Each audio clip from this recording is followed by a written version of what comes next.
tape la main. Si tu as l'argent au cœur, tape les pieds. Si tu as l'argent au cœur, tape les pieds. Si tu as l'argent au cœur, si tu as l'argent au cœur, si tu as l'argent au cœur, tape les pieds. Si tu as l'argent au cœur, claque la langue. Si tu as l'argent au cœur, claque la langue. Si tu as l'argent au cœur, si tu as l'argent au cœur, si tu as l'argent au cœur, tape la langue. Si tu as l'argent au cœur, dis merci. Merci. Si tu as l'argent au cœur, dis merci. Merci. Allez, merci. Venez assister au spectacle qui va commencer.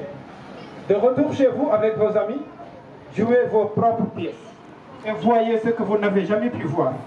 Ce qui saute aux yeux, le théâtre, ce n'est pas seulement un événement, c'est un mode de vie. Nous sommes tous des acteurs. Être citoyen, ce n'est pas vivre en société. Mais on essaie toujours de la changer. Encore la compagnie.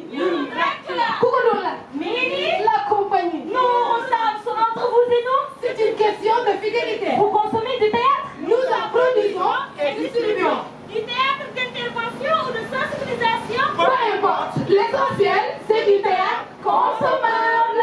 Cher public, retenez votre souffle. Le théâtre reprend ses droits. On est à Sacré-Cœur. Plus précisément, à la Blancherie jaune. Jaay ma mburu. Soxna si jaay ma mburu. donc nag tey jaay mburu xew fi de. Lu fi xew. Cérémonie de remise. De fourniture scolaire. Avec l'association Nimble aux familles orphelines. What est l'association aux familles orphelines? Ah, loolu am na solo de. Am na yit maanaam. Am na neexital ci njàngum xale yi. L'association dafa. Nimble aux familles orphelines. Est une association à but non lucratif. L'association a pour mission de venir en aide aux enfants orphelins et aux familles orphelines les plus défavorisées du Sénégal et dans le monde entier.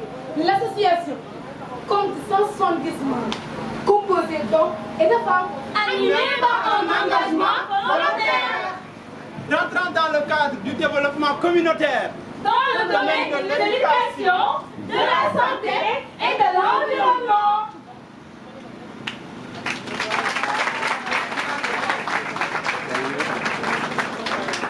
L'objectif de ce projet est de permettre à tout orphelin d'aller à l'école et d'y rester. L'association a enregistré 82 enfants dans ses bases de données. Ils seront suivis durant toute l'année académique. jàppal ma jàpp ngir suñu Sénégal jëm ca kanam. Un célèbre homme politique disait l'avenir du Sénégal est incarné par sa jeunesse. Travailler le Sénégal. Travailler le Sénégal et développer le Sénégal. Un célèbre homme politique sénégalais.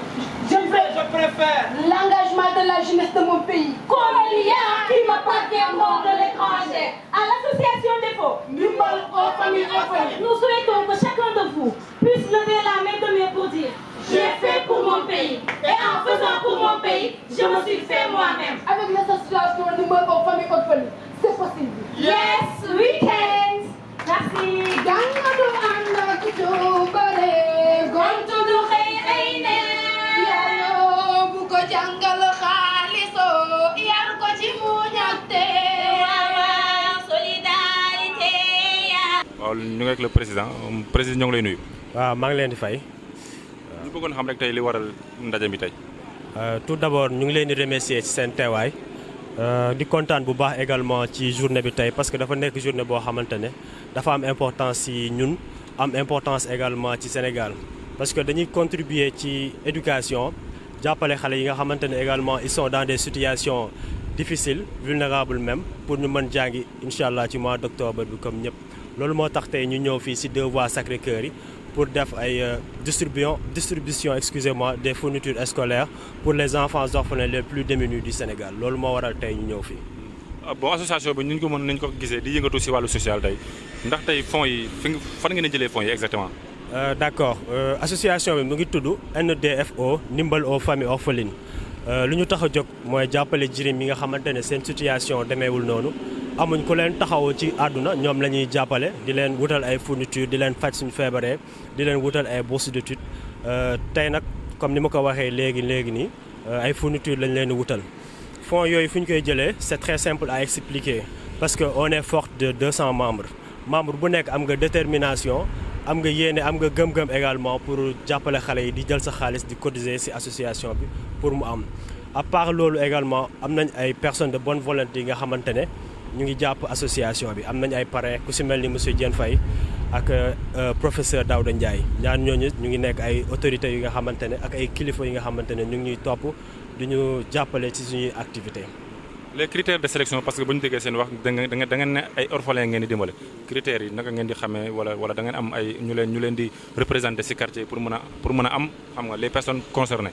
d'accord bon au début bañ commencé woon dañ doon dem ci orphelinat yi di jàppale ñi fa nekk di dem ci centre de sauvegarde yi di jàppale ñi fa nekk également mais on s'est dit que ñi nekk ci koñ yi ceux qui sont dans les quartiers ñoom ñoo gën a soxla ndimbal c'est pour cela qu'on s'est dit que membre bu nekk sa koñ da nga war a recenser benn orphelin si lañ toog ñun bureau bi mooy le bureau exécutif ñi ngeen gis ni ñu xool critères yi nag nekk ci ñaari critères d'abord ñu présenter ñu les certificats de décès xale bi parent bi excuse-moi bu parent bi ak également situation financière u famille bi ñaari critères yooyu ci lañ basé wu recenser ay orphelins actuellement ñu ngi ci 94 wala 100 orphelins ci suñu base de données. donc le dernier mot rek. waaw dernier mot bi moom damay bàyyi membres yi ku nekk wax événement bi nan la ko gisee ak effort yi ñu ci def parce que activité bi presque 2 mois lañ ko commencé ba mu yegg si fii nii tey ñoom ñëpp dinañ leen wax également nan lañ ko gisee affaire yooyu noonu. acca ñoo ngi ak keneen ba léegi rek ci membre yi Ndeye Marie lañ koy wax ñoo ngi lay nuyu. maa ngi leen di fay. ñu bëggoon a xam rek en fait seen organisation bi yan jafe-jafe ngeen di jàkkoonteel des fois. Vu que c'est une association récente, on rencontre plus souvent des difficultés de moyens. Mais alhamdoulilah, nous sommes grâce aux activités que nous faisons pour récolter de l'argent pour réussir certaines cérémonies comme cérémonie Bignegis Tay. Nous organisons des activités comme des ventes de crêpes, ici de voir Sacré-Cœur ou des fois à la plage, juste pour avoir un petit quelque chose. On pourra dérouler avec pour nos activités, mais à part ça aussi, on visite les pouponnières, orphelinats des fois de temps en temps. Déjà, ils sont souvent en besoin, surtout Ndirimi, parce que notre objectif principal, c'est eux. L'objectif de NDFO, c'est les enfants orphelins. Pas n'importe lesquels, mais les plus démunis. Voilà. C'est possible. Actuellement, on est au devoir de Sacré-Cœur, mais ça ne reste pas ici seulement. Les dons, ça part au-delà de Dakar. C'est dans les autres régions aussi. Que ce soit à Kaolack, Ziguinchor, et Sédhiou. Déjà, il y a le représentant ici, donc ça ne reste pas au Dakar seulement. Certes, on ne peut pas faire l'activité partout, mais on a choisi de faire ça aujourd'hui à Dakar, puis de demander aux représentants de venir. Et la prochaine fois, Inch'Allah, on espère bien aller dans d'autres régions et faire ça comme nous l'avons fait aujourd'hui. Si, nous avons déjà commencé comme le mois d'avril par exemple, je sais avril ou mars, on était à Kaolack. Après Kaolack aussi, nous sommes partis à Ziguinchor. Donc c'est pas quelque chose qu'on fait seulement à Dakar, mais on sort tout le temps de Dakar. tey ban sentiment moo leen di animé rek jamono ji bu ngeen gisee tey ngeen di joxe dons yi di ko jox ñoo xamante ni tey xëy na seen loxo jotul seen ginnaaw. Contente à la fois aussi tamit am satisfaction parce que au début c'était pas évident depuis durant mois septembre bi yëpp ñu nekk fi parce que on était au niveau de Sacré-Cœur di def vente de crêpes l'après-midi pour au moins am fond de caisse boo xam ne dinañ ci démarrer ouverture école bi mais alhamdoulilah yàlla def ci loxoom ba tey jii nii.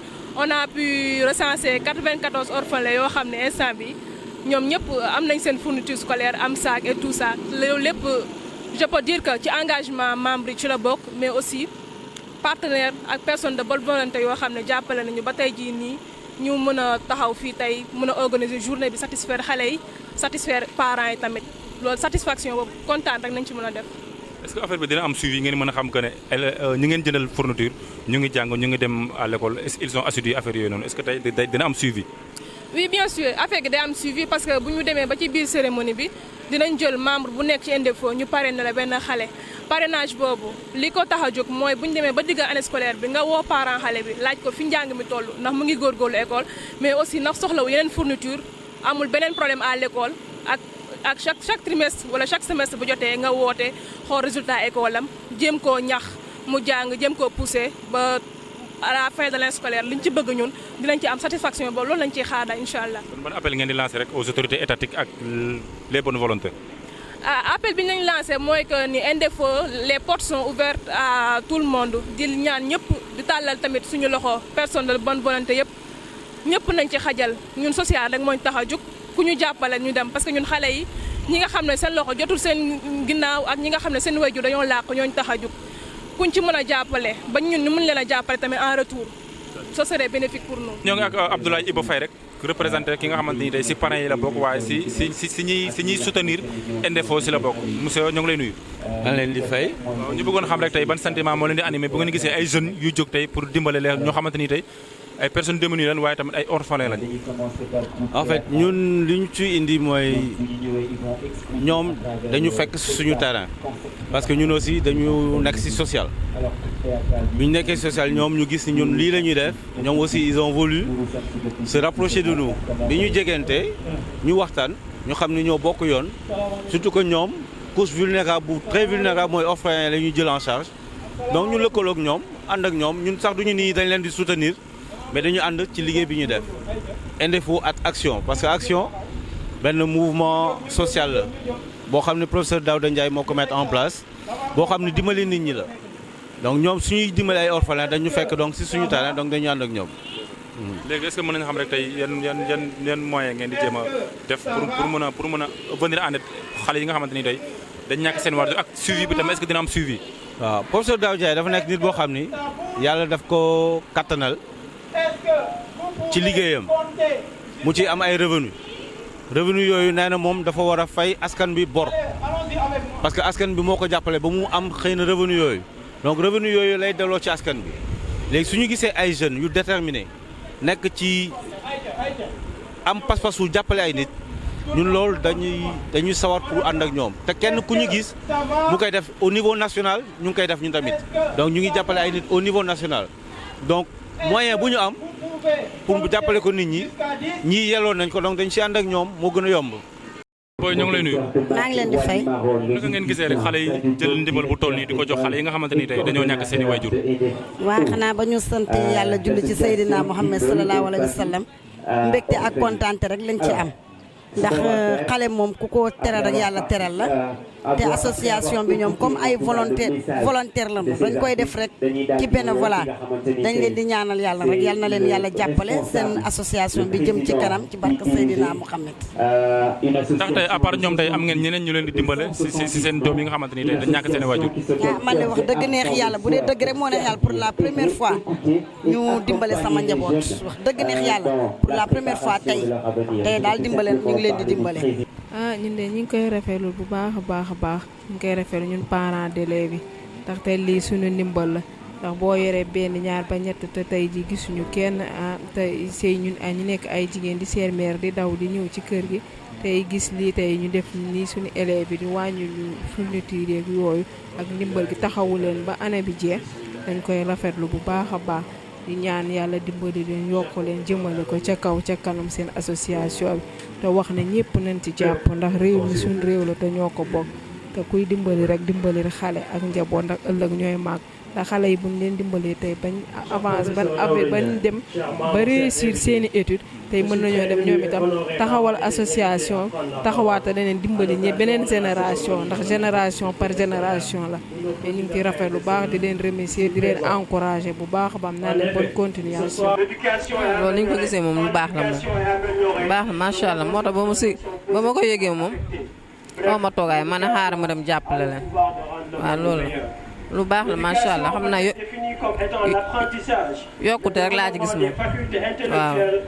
ñuy dimbale ñi nga xamante ni tey seen i waajur nekk fi waaye di leen di ñaax si njàng tey en tant que ni ñu ko mën a waxee rek waajur tey naka ngeen gisee importance bi ñuy jox njàng. waaw loolu moom lu am important njàng moom képp kuy dimbale xale moom ndax xale yi ñoom ñooy avenir suba waaw ko dimbali rek jàppale nga leen seen ëllëg waaw lu baax la moom macha allah waaw. waaw ndax à part nii tey am na ñeneen ñu ngeen di gis ñuy ñëw di dimbale xale yi nga xamante ni tey dañoo ñàkk seen i waajur. waaw am na de mais bëriwul nag bëriwul de waaw ndax bii mooy premier ma teewee li mot waaw maa koy soog a teewee ci association bi lu baax la di leen ñaanal yokkute ba ngeen yëg ko.